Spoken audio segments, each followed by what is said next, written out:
All right. Hello and welcome to Behind the Locked Doors, a self-motivation trick that we've just dressed up and put on an RSS feed. I am Scott Paladin. I'm Sam Stark. I'm Jack. All right. And as always, we're going to check in on our projects. I'm working on my horny werewolf project, which is in the sort of the horny zone right now. Yeah, you have been doing the fucking work. We've been seeing it pop up in the Discord. Yeah, it's one of those things. Like sometimes you're like 15,000 words into a thing and then you make up lore that you should have done before you started. And you're like, well, at least it exists now. Yeah, well, and because you're not like releasing as you go, you can go back and feed that stuff back in later. Yeah. I have the luxury and curse of being able to like sit there and revise and make things good. And unfortunately that aims at the like perfection is the enemy of done. So I've made some progress. You guys have seen some of what I've posted in the Wolf Den. Mm-hmm. I made a big ass relationship diagram of all of the characters. Yeah. Which you is made an the important shipping thing chart. to do at some Thank God. Yeah. So that's my progress. I don't think you guys had any goals for yourselves this week, the last 2 weeks, right? We did. Yeah, we didn't set really any goals because I didn't think that we were going to do anything. But I did actually sit down and giant but.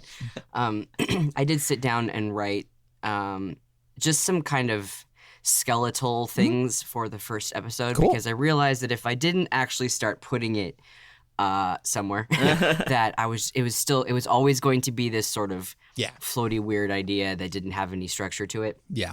And so I just threw some stuff on a piece of paper and it got my brain a little more focused on specific things because I guess now I'm at the point where I just really want to nail down like the oh my gosh, help me with words, guys. The relationship, the actual tone of the characters.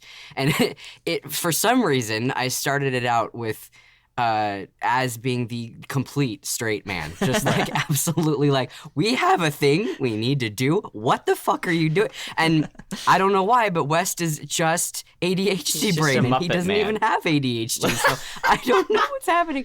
No, he's a Muppet Man. I think we talked about this a little bit. Yeah, he is. So like I think it's good and fun if West kind of starts out as a Muppet Man so that when he like locks in and gets serious later on, it's like a really stark contrast to the way that he was in the beginning. I think that's gonna work out just fine. Yeah, that can totally work. Where you like, you know, it gets serious when the silly person gets serious. Exactly right. Yeah, and we did a little bit of talking. I don't think that.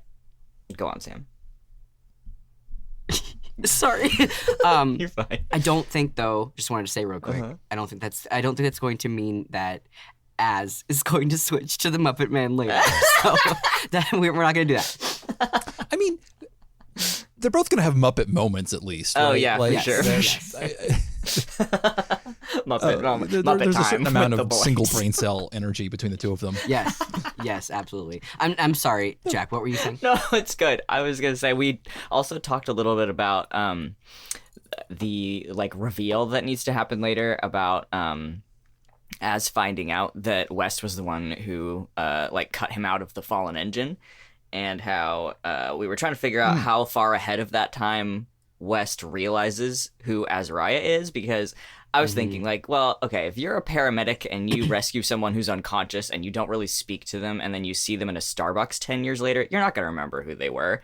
So I think it makes sense for West to not necessarily. Yeah, so like it makes sense for me that he doesn't remember that this guy, and also Az probably looked and sounded different at that time on account of the transgenderism. Yeah, totally different. So I think it makes total sense they don't. And also, and West took, I mean, maybe not hundreds, but probably dozens, 100-ish people, out of those things. And so it'd be kind of incredible if he could, if he remembered. Actually remember. So that's another thing that we're going to have to do is we're going to have to put together something that like makes it like absolutely undeniable that this is one of the people that he took out of those things. So we're probably gonna I don't know, we're probably gonna have to find some records, or we're gonna have to like see some sort, because Az can have the scar on the back of his neck, and Yeah. we already know that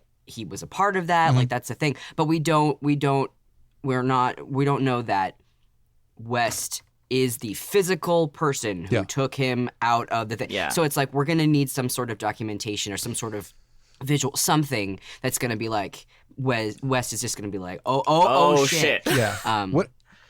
I mean, like, yeah. could The you- other I was gonna say, and this is obviously I'm this isn't my project, so I'm speaking out of place. But like, No, I no, love we the want your idea idea. of, like, an Literally, the audio point log. of this podcast yes is yes for you to yes. tell us Okay. things like Do that. it. Do it. Well, I was just saying, I love the idea of an audio of a past audio log from West during that time, like doing a visual. Like I'm thinking about like the medical examiner reports where you have like the person like taking dictation or whatever, and like we actually see that moment.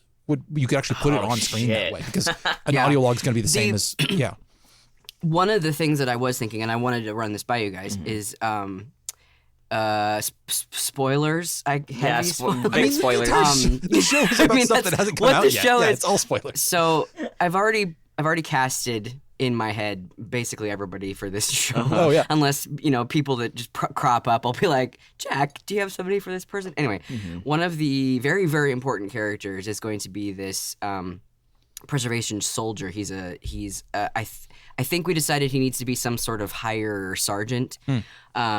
Anyway, he's the sergeant that sort of shows up in the very first episode, and he's on vacation, and he sees them, and he's just basically he's going to be the guy that's chasing them the whole show. Oh, cool. He's going to be very pivotal because he's going to change his alliances right. towards the end. So he's going to be that classic Star Wars bad guy that's not really a bad guy. Gotcha. Good cops quit. He's going to be played. Yeah, he's going to be played by Michael Fremantle, and he's basically just going to be Val from In Better Light, but with a British accent.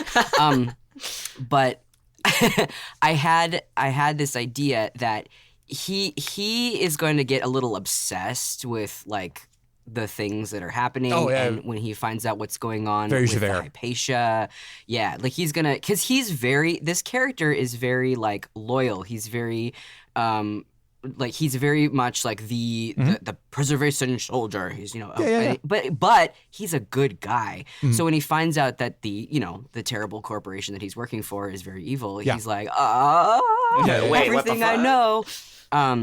Yeah. Exactly. And so I was thinking that it would be really interesting to have a lot of the things that are happening, the big, huge twists that are going to happen with Az and West storyline, maybe seen for the audience through him. Oh, that's because cool. he's gonna have all the information that West and Az really want, because he is preservation. So he could have all those documents, he could have those video logs, and he's just doing research on the people that he's chasing, and he comes across so the audience could actually know before Az and West does about the whole thing. So in that case, is he a POV character, or is he bringing this information too? He will be he's gonna have his own episodes.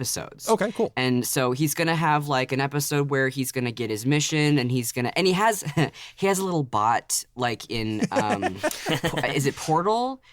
Destiny. Portal- It's the Destiny bot. You're Destiny. thinking of. That's the game. Yeah, it's like the Destiny bot, like the Peter Dinklage bot. Yeah. And the bot's really sassy, and the bot it's also gonna be sort of like like a compass, like a moral compass, even though it's a bot. And I love when you can humanize robots. Oh, yeah. So that has to be in my podcast.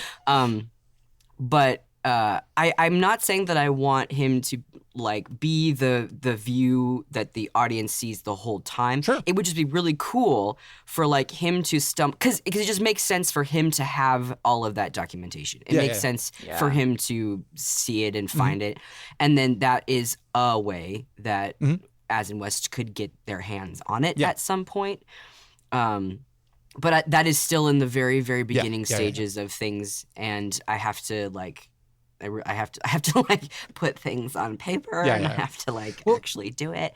There's a thing where this is a thing I've been thinking a lot about in with my project too, where it's like I call it collapsing the waveform, where like you have ideas in your head, and you have like, ooh, if I did this, then it has all these other implications, and that's a cool idea, and I could do this and this and this. But if I did this other idea, well, that's also cool for different reasons because it would allow me to do other things.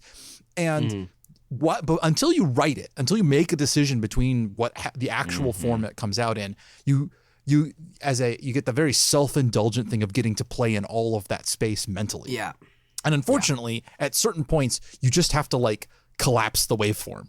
And you have to just say, like, no, I don't get to live in the space where all of these things could be true. I need to just like make a decision. And keeping in mind, of course, you can always unmake a decision later if it's not working, you know, and unless you've like built it into the bones. Well, even if, I mean, nothing until you release it, everything's up in the air. Right.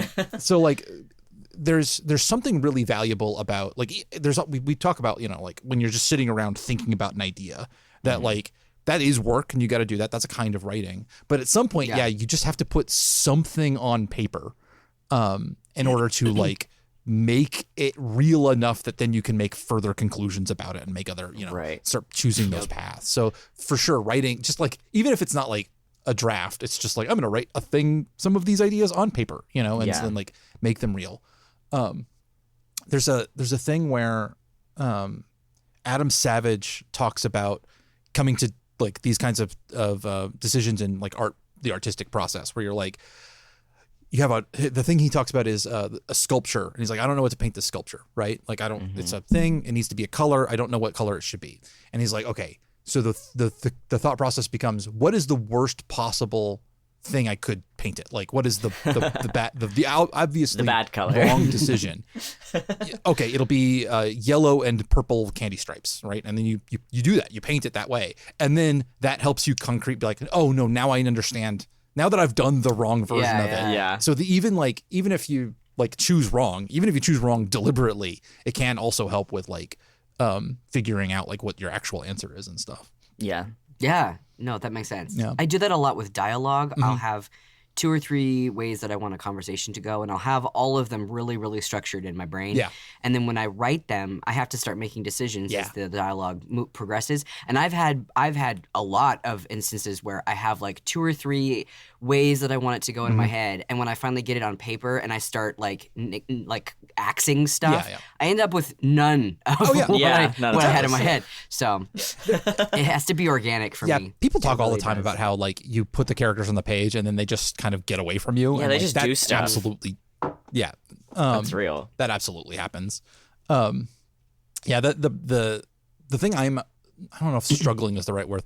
I keep thinking to myself, I wish I had put more points into witty character dialogue in my like in my character build for myself, because I keep like, I don't know that I'm a particularly dry writer, but I definitely don't have I tend to write very self-serious stuff. I'm trying to make a thing that's not that. I want characters to be like fun and flirty and stuff. And I'm like, it's like not something I'm good at, like naturally. So I find myself like staring at the like character name, but there's no dialogue written yet thing in Fade-In. And I'm just like, okay, be funny. I need you to be funny now. Okay, brain, funny, make a thing that's funny. Okay, I need this character to set up the next character to be funny, and it's like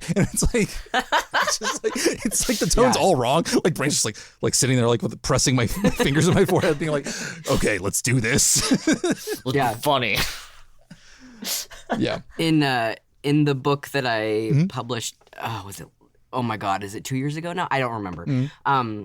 I discovered when I was writing it that I am very good at text conversations. Okay. I didn't know that was a thing that somebody could be good at writing. Yeah. And then I was like, oh, wait, this is funny. And then I showed it to my partner, and he was like, oh my God, this is really funny. And then when I had beta readers read it, they were like, well, the text conversations are so funny. And I was like, wow, hidden talent. That's who knew? Okay. Well, I know, Scott, we've talked about for you before, like consuming medias that have like witty banter and like flirty dialogue in them. And I still think we need to watch Farscape. I'm still of the opinion that we should sit down and watch Farscape. Probably. I know that I can't do it unless I have like an assignment for it. Oh my God. And I don't have the room in my life to do an entire Farscape rewatch podcast. I gotta assign you a like Farscape machete order or something. Like just the horny episodes only. Just the horn. It could be like a segment. It could be like a segment of this show. It'd be like, okay, let's talk about our projects. All right, 10 minutes for Farscape. 10 Go. minutes what was the assignment for this week for Scott's machete order Farscape watch? Yeah. Okay, this was the episode where the ship got some sort of like aphrodisiac gas released into it, and all the characters are trying to fuck while they're also trying to repair the ship. This is real things that happen in Farscape. I'm not making this up. Like, That sounds right. Yep. Okay, can I ask y'all's opinion about a completely separate project? All right. Yes, Of course. So I've got all the uploads for Let's Get Weird About. They're all queued. The rest of the season. So which is only 2 more episodes. It's Jack and me talking for 3 hours about Starship Troopers, and then me and my wife talking about wolves. So right. I'm already thinking about season 4. Okay. And the problem with season 4 is that I have a mild obsession with like the weird stuff that happens on the internet, like the strange art that like bubbles to the surface when you let a bunch of weirdos onto like a DeviantArt website and stuff. Yeah. And so I cannot get out of my brain that I really want to cover shit like the Zootopia abortion comic. Oh my god. The Mo Sizlak I Can Fix Him Suicidal Ideation comic that is like animated and like amazing. Weirdly, I don't understand. Like I just need like an opportunity to wrap my brain around these things. But it feels mean to be like, not mean, but it feels weird to be like, okay, who wants to read the Mo Sizlak Suicidal Ideation comic with me? Or like who wants to things? watch like 5 or 6 of those like Jane from Tarzan and Captain Amelia from Treasure Planet kissing each other on the mouth that somebody lovingly made and put on YouTube. Yeah, that's another one. The other one is like Lasagna Cat, which is like, that's a slog because I think it's got like one 12-hour video in it, for example. Oh my god. Yeah, something like that. So I don't know. And then like that also gives up the opportunity to talk about like just cool shit that's like unequivocally cool, like Kill 6 Billion Demons or something like that, or other good webcomics or something. So I'm willing to take initial thoughts, just like your initial reaction to the idea. If you're both like, I don't care, then like I'm down for like, okay, that's just me being weird. Well, but I think you'd have to find the right like other person to discuss with, because I bet there's someone out there who is like leaping up and down in their seat, like, oh my god, I want to talk about the Zootopia abortion comic so bad. You know what I mean? Yeah. It's about finding the right people. Yes. Yeah. And another thing that might be interesting is I bet that there are others like myself who have maybe watched 1 or 2 of those things, or maybe seen one and liked one of them, or saw a single panel from the thing. Are familiar with, exactly. Familiar with some of them very intimately, and then others you're like, meh. But what if you did an episode of like a round table? What if you had several people? I know it's a little bit harder to control and like, but people do it all the time. They have podcasts where they have like 5 people, and if you keep the conversation kind of controlled, you could have 4 or 5 people talk about it, and then you can cover more things, because again, I bet there's people like me who have definitely watched the Lasagna Cat and have watched the crazy Zootopia abortion, but haven't watched other stuff. Yeah, the one thing that I would be doing in this idea is it would be much more like, here is a description of what this thing is, so that you do not need to go looking for it if you don't want to see it. Like much more of a like, here is a journalistic rundown of what this thing is and where it sits in society. Mm-hmm. Like the fact that the Zootopia abortion comic gets remixed all the time into like memes and stuff. A discussion of that kind of stuff. So it might be that might also be the angle, is like, this is, I hate to say journalistic, but maybe more journalistic, of a sense of like, here is the thing. Dude. No, that's book talk, man. Yeah. That's like, I read The Fourth Wing, so you don't have to. Yeah. That's all. That's like what they do. I freaking love book talk. I can go on to YouTube and learn about a book that I don't really have time or really the desire to read, and then I know all about it. Yeah, it gives you the context so that when you see the things, you're like, oh, this is what this actually is. Yeah, especially if a bunch of people are talking about it online or in your social circles or whatever, and you're going, I know I'm not going to enjoy the experience of consuming this piece of media, but I do want to know what the hell all my friends are talking about. You know what I mean? Oh yeah. Yeah. Same. I know that like some of that's already been covered. There's people who've done amazing videos about like My Immortal and stuff. Which, again, another kind of outsider art. Yeah. Okay, cool. Yeah, that gives me that concretes my thoughts a little bit. That I definitely think that treating it like a journalistic enterprise of like, okay, this is not about like, you guys have already seen this thing. It's more like, let's us talk about it so that you don't have to go looking for it if you don't want to. Yeah, so you don't have to. Yeah. We are gonna have a whole season subtitled, so you don't have to. The problem, okay, I'm sorry, but unfortunately the phrase "so you don't have to" is too tied to Doug Walker and the fucking trash fire that is Channel Awesome to me. I can't break that association in my head. That's totally yeah. fair. I just think of book talk. Yeah. Yeah. I mean, like that was a weird. Hell, you could almost. There actually have been people who've covered that one, but you could almost cover a bunch of that shit too, because like Channel Awesome was so formative for like later YouTube internet, and yet also is like a terrible trash fire in and of itself. That's really fascinating, because like it's the place where like half of the like alt-right atheist people came from, and then also Lindsay Ellis and Cal Cogran and like a bunch of like BreadTube people. It's crazy. Interesting. Man, I have actually not heard of this. It was that guy with the glasses.com, and it was like the nostalgia critic. That was his like main draw, and then he like started hiring a bunch of people to be on his website. It was very it's an interesting breakdown that would take a very long time to go through, like down to yeah. Well, I don't have time now. We're not doing this right now. We're not doing it. Yeah. We okay. So we've talked about our projects, and we talked about other shit now too. Let's set our plans for the next 2 weeks. I'm veering a little bit away from the word goals, but like, what's our targets? Yeah, just our general plan. First off, I want to say I will be out of town until the end of this month, starting from the end of this week. So I won't be available to record 2 weeks from now. Okay. And I will also be traveling. Yeah, that's fine. We can, and we'll, Sam, you and I, we can talk maybe the week after next, and if we feel like we're going to meet or not, like if we have a lot to talk about, then we'll just catch in. Otherwise we'll be without. Again, you guys need to do one without me. Like I've done one. Yeah, I've done these episodes with each of you. We need to kick Scott out for one of these. Yeah. Well, it probably in the next couple of months will be a really good time, because we have to do a whole bunch of discussion about As in West. Yeah. Oh yeah, sure. And might as well record it. If you guys want. Yeah, if you want to make like logs like that where you just like jump on and start recording and then send me the files and be like, edit this and send it out, then that's totally cool too. Yeah, absolutely. Yeah, cool. That would be awesome. Yeah. Yeah, because I kind of wish. Oh fuck! I kind of wish we had recorded the discussion that we had with Mike. That other day. Oh yeah. Well, I mean, we could always do one with us and Mike. Yes, exactly. Get Mike on the thing. the phone. Yeah. Okay. Cool. I definitely am at the point where I can be setting goals for As in West now. So, Yay! Cool. I'd love to hear it. Did we lose Sam? They have Snake. Oh no. We're always a bit scuffed. He's like frozen, gazing off into the distance. At least it's flattering. It's a very flattering image. Yeah, because every time I get fucking frozen, I look like shit. Wow, that was ridiculous. All right, I'm recording again. Okay. I'm back in here. Hello. The fan is on. I'm sorry. No, it's okay. It's all good. Okay. Let me see if I can back up my train of thought. Yeah. Okay.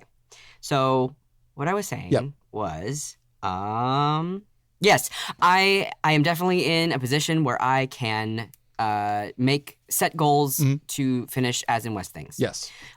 So I'm going to, for 2 weeks from now, I'm going to set a goal for 2 weeks from now that I will have a completed outline of the first half of the pilot episode. Hell yeah. Hell yeah.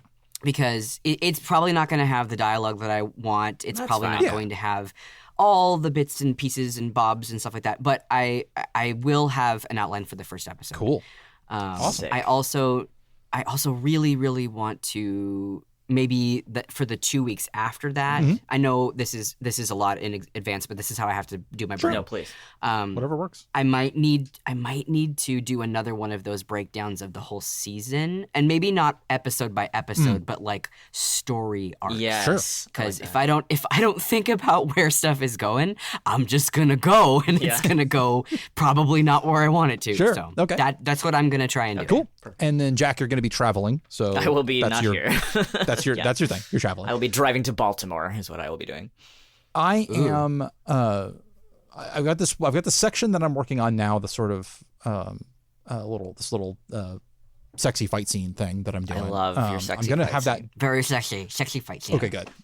Yeah, I'm gonna that should be done in 2 weeks. That section, which means I can start working on the rest of that episode. In which I think I'm gonna get. We're gonna meet the fuck up properly, and he's gonna get his explanation, and then probably drug trip is where we're going with that. All right. So I'm just gonna keep chugging away. So I know I'm gonna have that one part done. I should have a certain amount of starting on the next section as well. Okay, which number episode is this for you? I am as things currently stand right now. I'm on episode 4 of 8. Okay, nice. Nice. Yeah. So, but I kind of I've reached the tipping point, knowing that when I go back to do draft 2, it's going to be more restructuring than I previously thought. So that kind of stuff may all change around in the future. But currently, as it stands right now, I'm at 4 of 8. And because you've been going in order, that means you have about half of your stuff on paper at this point, right? Yeah, a little bit less. Yeah, a little bit less than half. Okay, nice. Because I'm a little bit less than halfway done with episode 4. So okay, got it. Yeah. Well, that's exciting. Yeah, it's good. Yes. It's good. All right. Well, that is us. We will catch y'all again in 2 weeks. Bye-bye. Bye-bye. Bye. Thank you for joining us for Behind the Locked Doors, a library of cursed knowledge, production, podcast thing. I don't know. If you are interested in any of these projects, you can head over to library.horse, which will eventually redirect to a webpage once I make it, If you want to support the podcast, we do have a Patreon. It's patreon.com/cursed knowledge.